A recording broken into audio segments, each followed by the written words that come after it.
Hello and welcome to the programme where you can help stop crime. The detectives behind me need your help with unsolved crimes and they're waiting for your call, and so are police throughout the country.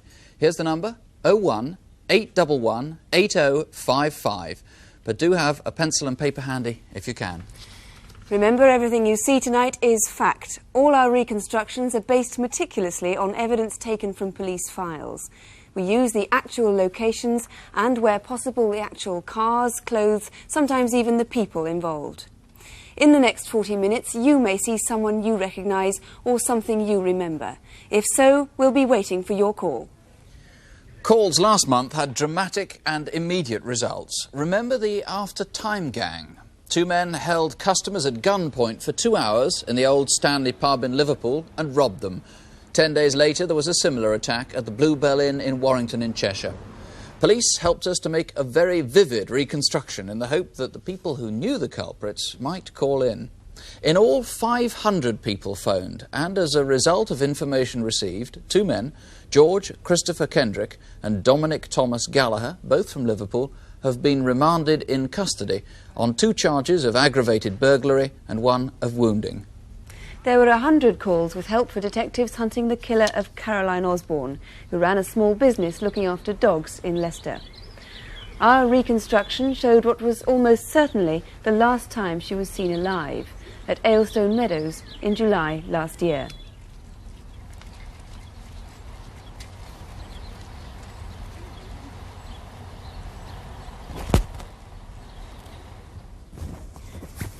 Then there was that unidentified blue van. The police had a particularly promising lead from one caller. Remember, they're anxious to find a blue van which Caroline had sometimes been seen using. They tracked down one such van and its owner in the area, but last week finally eliminated it from their inquiries. So they're still looking and following up some of the 43 new clues they received as a result of the programme. And if you knew Caroline ever, please do call. We'll let you know what happens as the other leads unravel. And after last month's Crimewatch, there were important developments in Britain's biggest ever household break-in. The house, Woburn Abbey. The haul, £5 million worth of silver. We showed how the thieves beat the patrolling guards and the elaborate security system to get to the historic treasures. As a result of the mounting publicity, direct negotiations began between the police and one of the crooks. The police set up a trap with the silver as bait. But the plan went wrong when 2 water workers making a routine check stumbled onto the treasure and thought it was a bomb. Ah well, Bedfordshire police say they know who they're after and they expect to make an arrest shortly. Well, tonight we want you to watch a reconstruction of a strange and sinister case which has been baffling police for the last 5 months. It's the killing of a little boy. The motive is unclear. What we do know is that the case involves a mysterious nighttime visitor, a disappearing television set, and a car left with its headlights on. The victim, who died from a savage beating, was 9-year-old Christopher Laverack. He lived in Humberside in the Anlaby district of Hull.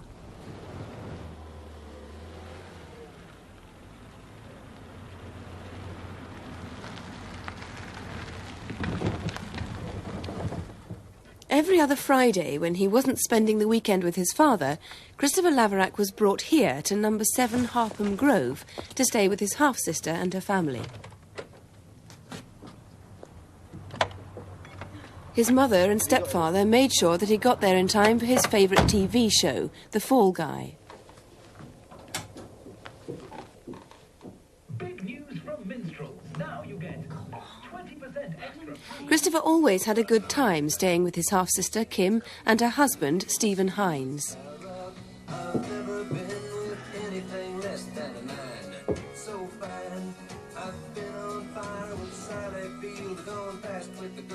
Despite a complicated family life, Christopher was a happy kid.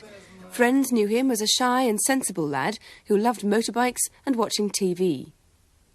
He was getting on well at school and had just recently joined the local church choir.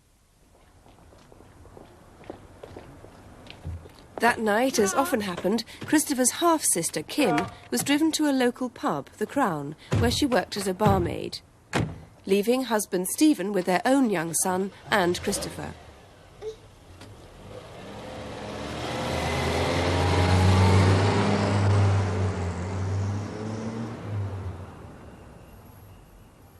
At the pub in Marfleet Lane, Chris's mother and stepfather stopped off for a drink with Kim before going to visit relatives.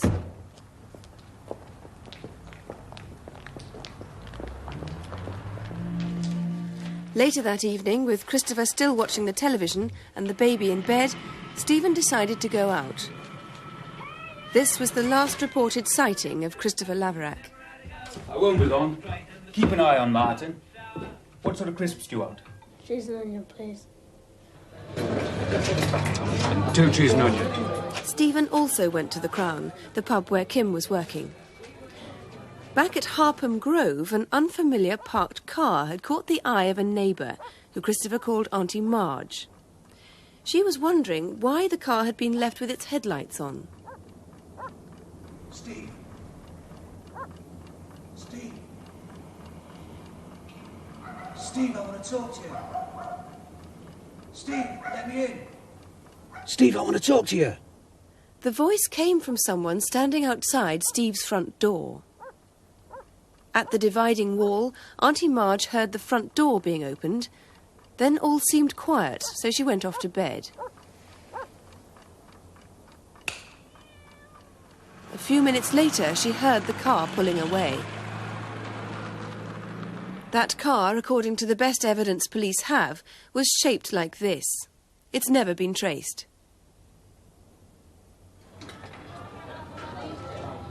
You don't get all this stuff on the top. You get it. By now, Stephen had spent about an hour in the pub.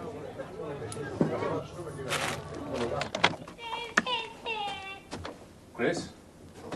Chris? Apart from the baby crying, the house was strangely quiet.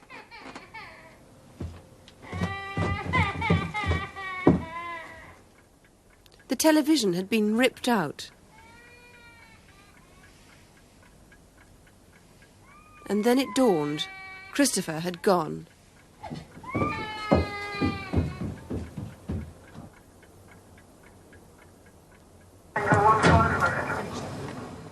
Stephen ran to tell Kim and then called the police. They started a search in and around the house. Christopher had never run away, and his mother had no idea where he was. His real father was contacted, but he hadn't seen Chris either. The search went on into the night.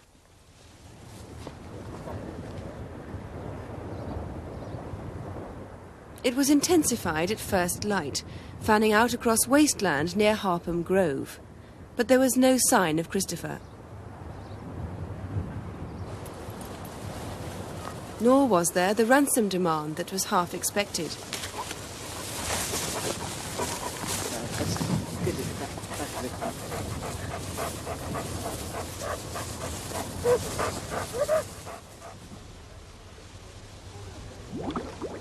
Christopher Laverack had now been missing for 36 hours.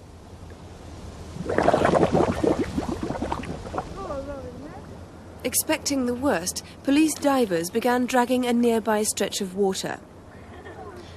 But the discovery was not made by the police. At the same time, 10 miles away, alongside Beverly Beck, this man was taking his usual Sunday morning stroll with his dog.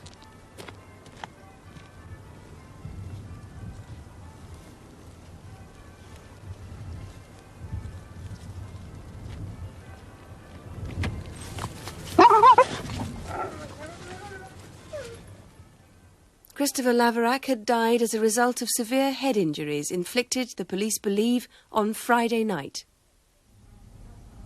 And Detective Chief Inspector Baker is in charge of that case. Now, that bag that Christopher was found in was actually a carpet bag, wasn't it? Yes, it was a Treader underlay carpet bag. And this is one identical to it.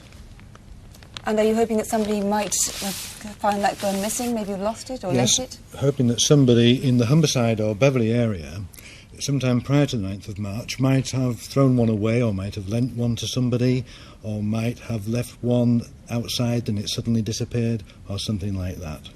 How much do you know about how and where he died? Well, we know that Christopher died on the Friday night, and we know that he died of severe head injuries. And we also know that he died in a field which contained growing winter barley. Now, forensic evidence shows that he died on the Friday night, but it wasn't until the Sunday morning, in fact, that he was found, 9 miles away from Harpham Grove in Beverley Beck. How do you think he might have got into Beverley Beck? Well, obviously we think he's gone in some form of vehicle. Which vehicle, we don't know. Maybe that car, that unidentified car from that night? Well, obviously we're very interested in that vehicle, and despite numerous appeals to the press and the TV, the driver of that vehicle hasn't come forward. But somebody at the Beck that weekend may have seen something, surely? That's right, and we've had a good response from the public. Many people have come forward, but we've never had a sighting of Christopher's body in the Beck until it was seen actually on the Sunday morning. So you think somebody perhaps would have parked on that bridge or driven past that bridge and seen something? Somebody could, yes. We did get a lot of reports of vehicles stationary on that bridge, and there's roads that go alongside the Beck, and the boy's body could have easily been put in from there. Now, what about this television set? The strange thing about it is that it was ripped out from the back of the set, the flex, while it was still plugged in. That's right. This is the actual flex. This end was plugged into the wall in 7 Harpham Grove. This end went towards the television set, and we believe there's a piece missing from here.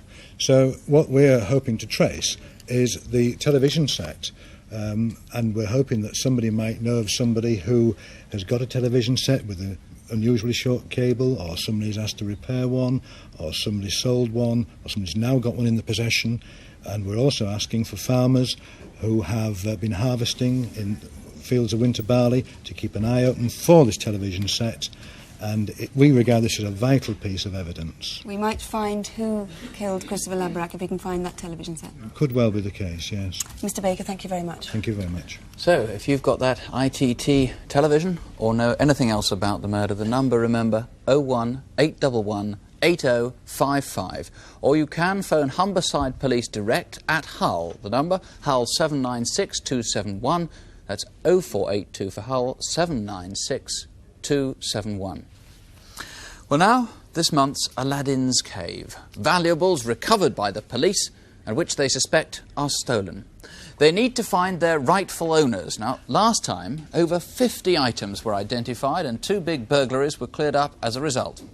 This month's haul is in the custody of Thames Valley Police, but it might have come from anywhere. So if you've ever been burgled and lost anything unusual, watch closely as John Bly from the Antiques Roadshow goes through this month's loot. Thank you, Nick. Well, once again, the range of antiques is enormous, but this time we've got a lot of pictures. We've got oils and watercolours, portraits and landscapes, ancient and modern, even a Renoir and a Cézanne. But be they masterpieces or merely decorative paintings, any of these will have left quite a gap on the wall. So too will any one of these bracket clocks, ranging in date from the Edwardian one at the end to Victorian, and then a Regency, late Regency one, then early 19th century, and this one, my particular favourite, made about 1735 by William Howes of London, and retaining its original red lacquer case in the Chinese taste. Now, you know, Chinese decoration was revived again in Regency England and remained fashionable throughout the 19th century. And just look for an example at this late but quite lovely vase. The colours in there are quite stunning. Set as they are against this black background, it's quite an important vase. Late, too late to be of any great antique value, but a wonderful thing. Now from ceramics to silver. And in silver, this little snuff box has a story to tell. Made in Birmingham in 1835, it was later inscribed by Dr. G.J. Hall in memory of his late uncle, Sir David J.H. Dixon. And I'm sure that that little box must have revived, I hope, someone's memory. Curiously enough, the best furniture we've got tonight is also in silver, but not in miniature. And here, 3 little pieces of silver from the mid-19th century, typical Dutch pieces made as Victorian novelties. And they are part of a collection which is in that cabinet, the display cabinet at the end. It's a specially made cabinet and would have made a very important and quite a long established collection. But those are all individual pieces in a collection of miniatures. The most important and stunning thing, for my mind tonight, is this European ivory carving. It is later mounted in silver as a drinking vessel and has around it a parade of these most wonderful little rounded, cheerful, chubby little cherubs or putti or amorini, what can only be described in bacchanalian pursuit. That is quite a wonderful object, and I know one thing, I'd sorely miss it if it were mine. I hope you've recognised something tonight, and if you have, please ring us here at Crimewatch UK. John Bly. Here's the number 01811 8055. Or you can ring Thames Valley. Ring them at Reading 585 111. That's 0734 585 111. Now to the Crimewatch UK Incident Desk, where we invite the police to appeal to you directly for help in solving crime. Here are Detective Constable Helen Phelps and Chief Inspector David Hatcher. First on Incident Desk tonight, a particularly macabre case. Yianula Yiani, a 17-year-old Cypriot girl, was raped and strangled 2 years ago this week at her home in Belsize Road, Hampstead, London. We believe the murderer is also responsible for the desecration of her grave, which began last October, almost a year after her death. The grave is in the New Southgate Cemetery in North London. Yianula's parents noticed that the oil lamp below the cross at the grave had been interfered with. The wick had been removed over 40 times. The desecration actually happened on one occasion while the grave was under police surveillance, using infrared cameras, and yet the film revealed nothing. The Metropolitan Police have used the newly developed BBC Crimewatch video fit system to improve this photo fit of a man seen following Yianula near her home shortly before she died. With the help of the witness and the investigating officer, we've brought it much closer to the witness's original memory by adding colour to the eyes, skin and hair. He's described as 5'6" tall, in his late teens or early 20s, possibly of Greek Cypriot origin and also possibly with a moustache. The video fit shows us what he'd look like without the moustache too. Much younger, in fact nearer the age the witness remembered him to be. Do you know anyone who looks like this? Have you seen anyone behaving suspiciously in or around New Southgate Cemetery? And we'd also like to see if you can recognise two men who robbed the National and Provincial Building Society in Victoria Street, London, on the 9th of January this year. Unknown to them, two cameras recorded their every move. The time was 4:40 on a Monday afternoon. This is how the leader of the two men threatened staff with a gun. He's thought to be in his late 30s and may have a northern accent. His partner is in his 20s. From the pictures, we're convinced that someone will be able to recognise one or both of these men, and if so, we'd like to hear from you. Take another closer look. You may have seen two men like this together, drinking in your local pub. Please give us a ring here at Crimewatch if you think you can help identify them. All calls will be treated in confidence. This is a £50 note. In fact, it's not worth the paper it's printed on. It's a forgery. Indeed, I've had to promise to return this one after the programme for it to be destroyed officially. The forgeries, and they're a tiny fraction of the 20 million or so genuine £50 notes in circulation, have been around since Easter. Now they're turning up in Northern Ireland. Police there have told us that so far 36 counterfeit notes have been recovered, mainly from the Antrim, Belfast, Down and Armagh areas. The forgeries are of a very high standard, but if you know what you're looking for, they're easy to spot. By holding them against the light, you can see that they have no watermark on the front left-hand side. Also, there's no metallic strip in the note, although some form of dye has been used to give the impression of one. And finally, the forgeries feel different. The paper is of an inferior quality. Remember, if you're lucky enough to receive a £50 note, then do examine it against the light, because if it is a forgery and you've accepted it, then the loss is yours. If you're unlucky enough to get caught out, then do contact your local police station immediately. There's been a dramatic new turn in an unsolved murder which happened over 6 years ago in Bath. Avon and Somerset Police have asked Crimewatch to help them with a vital new lead. The victim, Mrs Beryl Culverwell, was found dead in the garage of her home in Widcombe Hill, Bath. She had been stabbed and then bludgeoned to death with a shotgun. Only 10 days ago, Bath Police received an anonymous phone call which they believe to be genuine. The caller claims that the man who murdered Mrs Culverwell has a tattoo, a swallow, somewhere on the left side of his face. It may be on his forehead, something like this. Or it could be lower down. Do you know anyone who has this distinctive mark? Please contact us. Another clue. He was sharing a flat somewhere in the Bath area in 1978 with a man called Steve. Police would also like the anonymous caller and Steve to come forward. Finally, a last-minute appeal today from Hampshire Police in connection with a crime which took place in the New Forest last Thursday. They need your help to track down a man who carried out a particularly savage rape on a 58-year-old German tourist in the woods just off the A35. The man, 20 to 30 years old, of West Indian or African origin, slim, athletic build, had his hair done in what's called the cane row style. He was wearing a mid to royal blue V-neck jumper and dark-coloured trousers or possibly shorts. Round his neck he had 3 silver-coloured chains with a number of medallions hanging from one of them. A man fitting the description was seen shortly after the attack driving away in a large green box van along the A35 in the direction of Lyndhurst. We'd like to hear from anyone who's seen or knows of a dark green van like this. It has a roll-up back door, which could have been driven by our multi-medallion man in the New Forest last Thursday. Remember, you can ring us in strictest confidence here at Crimewatch UK. The number, as always, 01811 8055. And the detectives here at Crimewatch are already busy with calls received on tonight's cases. We've had nearly 50 calls so far. Over a dozen people have rung in with information on the Hull case. That's the killing of Christopher Laverack. Please do keep trying if you find the lines engaged, but you should get through at the moment. The number 01811 8055. Well, now to Operation Bogey, which is the name that the Manchester Regional Crime Squad has given to the task of catching a crook, a bogus official who's been preying on elderly and defenceless victims. He's thought to have committed more than 130 offences, and this hunt for the Manchester bogeyman serves as a warning to people everywhere. His method of operation is a common one.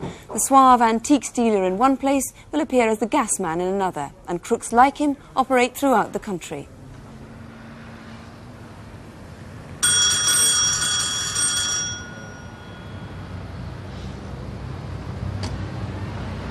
Yes? From the gas board. Sorry to bother you, but we're just checking the new metering system in this area. I have to take a few quick readings. Do you mind if I come in? It won't take a minute. It's easy to be fooled by the official-looking card.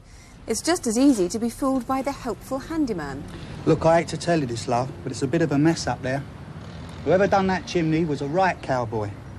The point is in a dreadful state. Look, I could do that job in an afternoon for 50 quid. It'll save you a lot of time and trouble later. He may just be ripping you off, or like our next con man, he could be blatantly casing your joint for a tasty antique. I spend most of my time travelling up and down the country talking to people like yourself. And you know, you wouldn't believe how many things they have that are valuable. They don't realise they're antiques. They think they're just worthless. Yes. You've got some very valuable things in this house.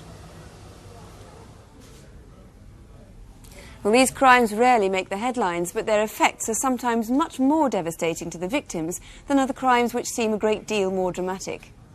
The Manchester conman, thereafter, seems to have been operating for almost 3 years.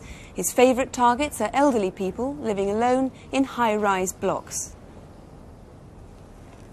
He came in and he said he wanted to inspect the plugs, and he went from room to room, and I was trying to follow him, and of course in my condition I couldn't follow him, you see.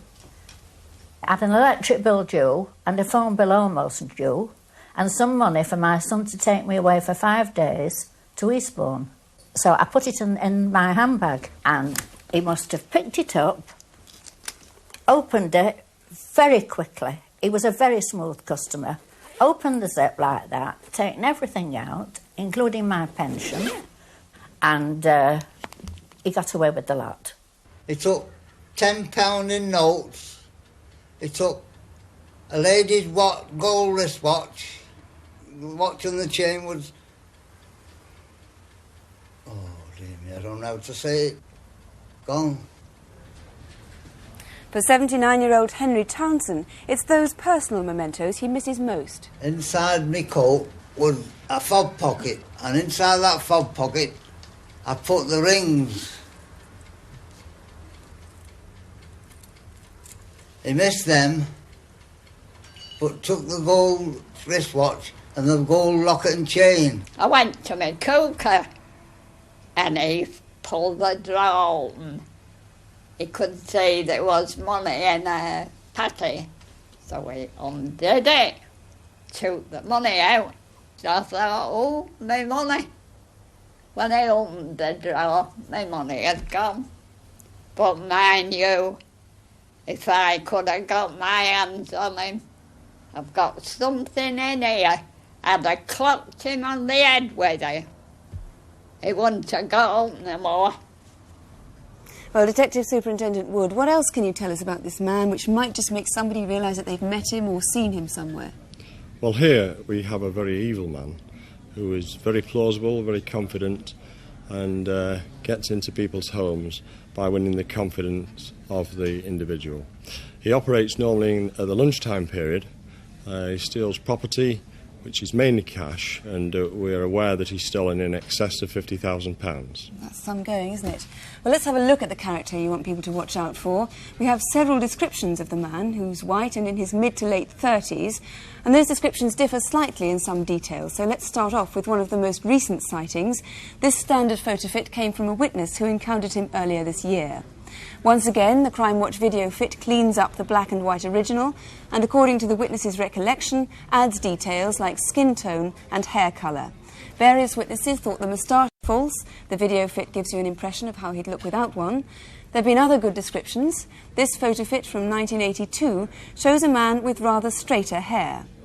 In this case, by the way, we haven't enough information to add any greater detail. If you put the three video fit images side by side, we'll get a range there of possible faces. Yes, these are very good descriptions indeed, but we are mindful, of course, in some instances we've had the moustache described as being false, and of course that could equally apply to the hair as well. So what we're asking anybody who feels they could assist us with the identity of this man, we'd be very grateful. So basically, if anybody sees anybody suspicious, no matter what they look like, if they think they might be the person, to get in touch with you. Oh, yes. Okay, thank you very much indeed, Mr. Wood. Well, the number, if you can help, 01811 8055 here in the Crimewatch studio, or you can ring Manchester direct on 855 3975. There it is, 061 for Manchester, 855 3975. Now, a story about one man and his dog. It's a mystery story that ends up with both man and dog being attacked and stabbed to death in a wood in Sussex. As the story unfolds, you may feel that you have rather little sympathy for the man. He was a drugs dealer, and one that cheated his customers at that. But the police are particularly anxious to catch the killer. It looks like what's at stake here may be a drugs ring whose members are prepared to kill to get their way. The trail starts at a seaside town. Hastings is a quiet south coast resort with pleasure craft and fishing boats and a tradition of smuggling that goes back generations.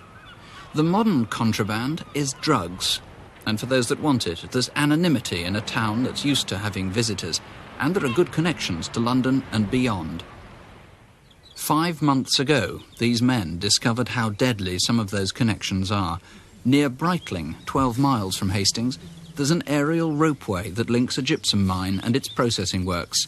For 3 months, there'd been something lying, decomposing and undetected in the undergrowth. What you got there? What you found? Leave. Get away. Hey! Easy. Gary Collins was barely recognisable. He'd been 25, tall, with dark curly hair. He and the dog had been beaten and stabbed repeatedly. Gary had always lived in Hastings, a fit young man, a sportsman. He'd been living with his girlfriend, and the two of them had been saving up to buy a house. Gary and his Alsatian collie Trudy had gone missing 2 weeks before Christmas. The last time they were seen alive was when they left their rented flat in St Thomas's Road in Hastings. It's 10 o'clock on the morning of the 12th of December last year. A neighbour saw him leave. Gary Collins should have gone to work that day, but didn't. He had a part-time job packing eggs, but police now know Gary had been running a little business of his own. He started by selling small amounts of cannabis to friends, but then to an ever-growing market. He was known to customers and dealers as the man with the dog.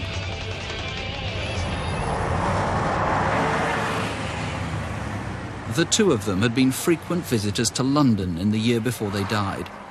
Several of Gary's associates have helped police to build up a picture of his growing trade in drugs. So far, Gary's movements have been traced to North and West London in particular. He's known to have met contacts in Camden, Islington and Kensington.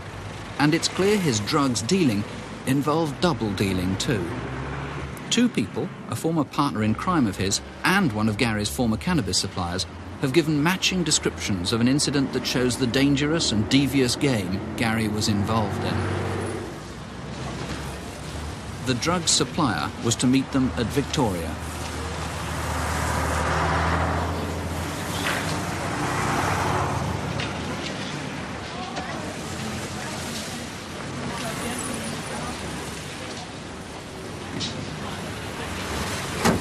Get it all?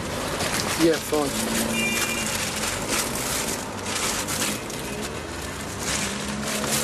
I'll put this in the boot.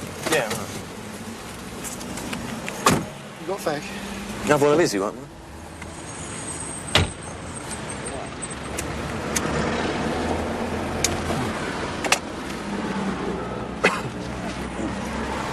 Where's he gone? So I made a phone call, isn't it? You got the money then? Well, he'd give it to you to snout, didn't he? You bastards. By then, it was too late. Gary's accomplice vanished with the drugs, and Gary just drove off. Gary's deals were also growing more ambitious. Through Interpol, police have traced a grand scheme for smuggling cocaine through Brussels and Amsterdam, financed by exporting illegal amphetamines to Stockholm. Shocked by Gary's murder, another dealer at the time explains how Gary was now playing in a bigger league. He was known as the dealer, the man with the BMW and the dog. He would have been an easy target to any of the other type of gangsters that are just looking plainly to rip people off. You know, I mean, they'll sort of promise the earth and all they want is to rip off everything. They'll even come up with the hash and you'll come up with the money and they'll take both.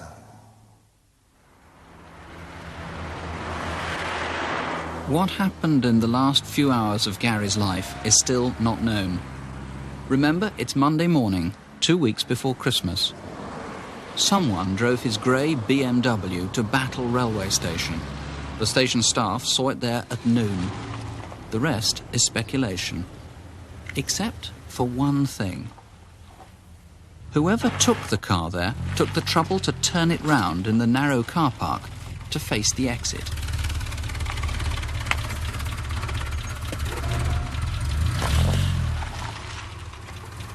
Perhaps Gary drove it there himself. Maybe he'd arranged to meet a contact there.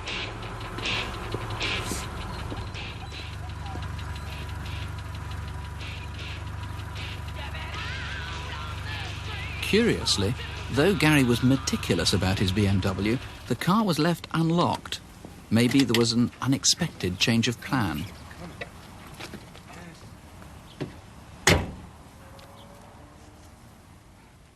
Or maybe Gary met someone at Battle Station from a London or Hastings train, and perhaps they drove off together, and the car was later taken back there after Gary's death.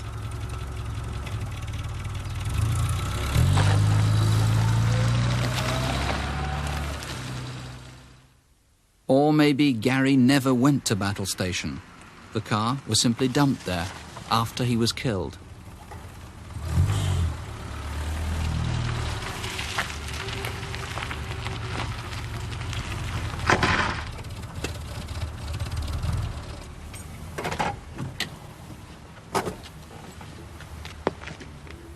Whatever happened at the station, somehow, presumably with someone, Gary went to the secluded woods by the gypsum mine near Breitling.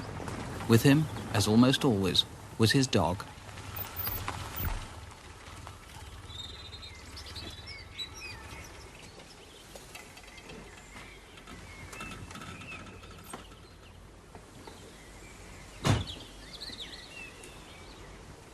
Somewhere he changed into Wellingtons from the light brown moccasins he'd been wearing when he'd left the flat.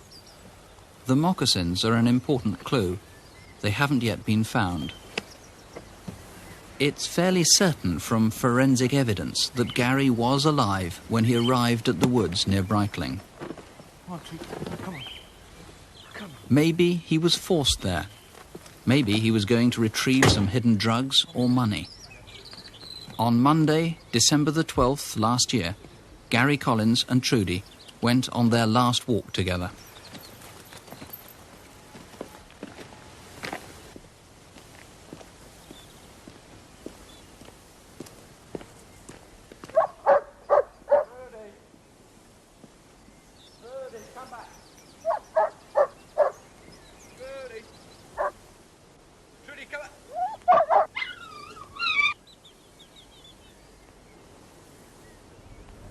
Well, you might see something about the death of Gary Collins in the papers tomorrow, because today an inquest at Hastings into his death recorded a verdict of unlawful killing. Superintendent Clements, it's obviously a very difficult case for you, because people who've been dealing in drugs, people who've been buying cannabis, are most unlikely to come forward as witnesses. That's true. We've considered the matter so serious that we've granted an amnesty against anybody that has had any drug dealings with Gary Collins, in the hope that they'll come forward and give us information or evidence that may help us trace the person responsible for Gary's death.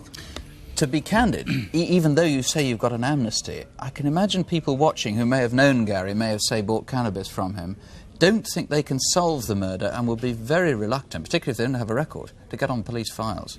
Well, I can quite definitely say that anyone that comes forward and gives details about dealings they've had with Gary can feel absolutely certain nothing will happen. We have plenty of statements from people who've had dealings with Gary, that statements which could have landed them into very serious trouble, but we've taken no notice of this because we're after a particularly vicious criminal who's killed this man in a most savage manner. The man in the silhouette? That's right. Who helped us, what's happened to him? Have you taken action against him? No, not at all. And if people want to ring anonymously, will you listen to their information? Absolutely. Obviously, the best information is from persons who give their name and address, but anyone who wants to ring anonymously, we should be more than pleased to hear what they've got to say, Mr. Ross. Now, if people do ring in, what is it that you want to know? What sort of people do you want to reach? We want to hear from people that have known Gary, especially in drug stealing, anybody that might have seen him when he arrived at Battle Railway Station on the 12th of December, or perhaps even out at Breitling Wood. People that might have been on holiday, that just happened to be passing and didn't even know that a murder had been committed. The date, of course, 2 weeks before Christmas, the 12th of December, That's wasn't right. it? So you really want anybody who knew Gary, did drugs dealing, but knew him at any stage and may know nothing about the murder? Well, if they think they can help us at all, we would be more than pleased to hear from them. Have you got hold of everyone you want in particular? Are there any people you know of out there that haven't yet come forward? There is a lady, a blonde woman, in a brown coat that has been seen by a green Toledo, that has been seen with Gary on the A21, which is the battle to the main London road, on at least 2 occasions, and on one occasion which she was with 2 men who carried grey disposable bags. And I would like to say, Mr. Ross, that there is also, of course, a reward of £5,000 offered by Mr. Collins Sr., Gary's father, for any information that leads to the arrest and conviction of the persons responsible for Gary's death. Bill Clements, thank you very much indeed. Right, again, the numbers, remember there's an amnesty, remember whatever you think about cannabis or other drugs, we're looking for a murderer and a man who could strike again. Call us here please, 01 811 8055. You can talk to civilians if you prefer, or you can call Sussex Police directly. Their number, Hastings 444 212. That's 0424 444 212. And if you haven't had a chance to write the numbers down, they're all on CFAX, if you have that, on page 187, together with a brief summary of the cases. And if you can't get through or you don't have a telephone, then drop us a line. Here's the address, Crimewatch UK, BBC TV Centre, London W12. The main number is easy to remember and will be here all evening, so please ring if you think you might be able to help in any way, however small. In fact, I can tell you we've 40 calls already on the Humberside boy with information, some identification of items from Aladdin's cave. In fact, as always, we'll be back to tell you what develops an hour and a half from now. That's Crimewatch UK Update here on BBC One at 25 to 12. That's directly after the feature film. If you can't stay up till then, please don't have nightmares. Thankfully, the sort of crimes we've been featuring tonight really are far less common than most people imagine them to be. Maybe you can help us make them rarer still. Remember the number again, 01811 8055. We'll be waiting for your call. For the moment, good night.